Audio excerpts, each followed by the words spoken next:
Hello friends, आज Vibha kitchen की simple recipe में मैं दिखा रही हूँ आपको।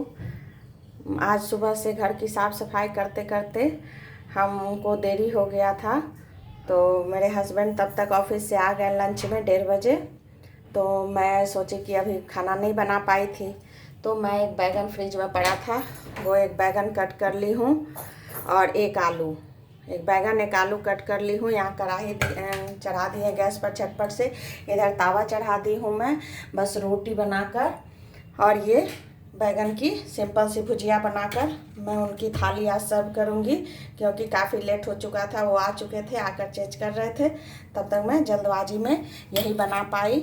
आप मेरे साथ बने रहिए झटपट सी रेसिपी के साथ। फ़ोरन के लिए हम इसमें पचफोरन, थोड़ा सा हींग और 2 सूखी लाल मिर्च लिए हैं, और इस तेल में हम डाल देंगे। और जब ये चटक जाएगा तब हम इसमें ये एक प्याज छिलकर काट लिए हैं धोकर, बस यही सिंपल रफली, और इसी प्याज को मैं इसमें डाल दूँगी।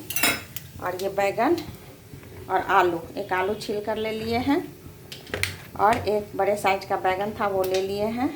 इसमें 2 लोगों के लिए सब्जी काफ़ी है।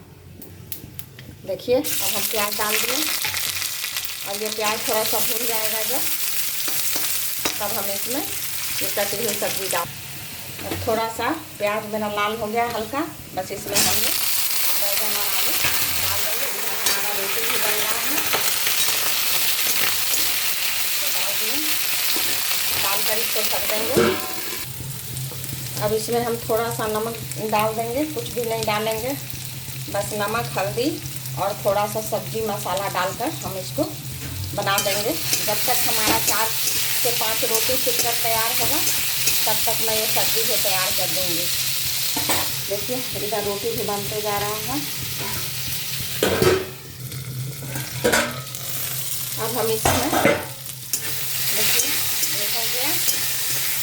अब हम इसमें थोड़ा सा हल्दी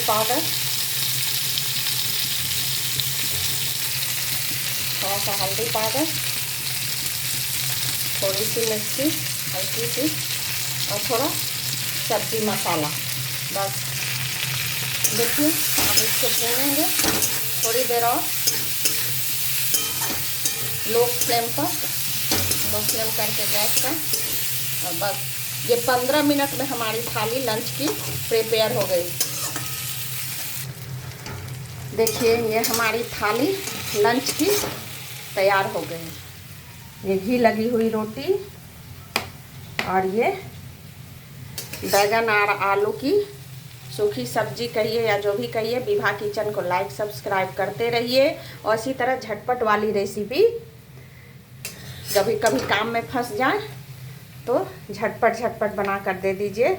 जब तक मैं उन्हें एक एप्पल काट कर दे चुकी थी, तभी तक मैं 10 से 15 मिनट आपको लगेगा ये बैगन और गेहूं की रोटी घी लगाकर। और ये मेरा लंच की थाली मेरे हस्बैंड के लिए तैयार हो गई। Bye bye.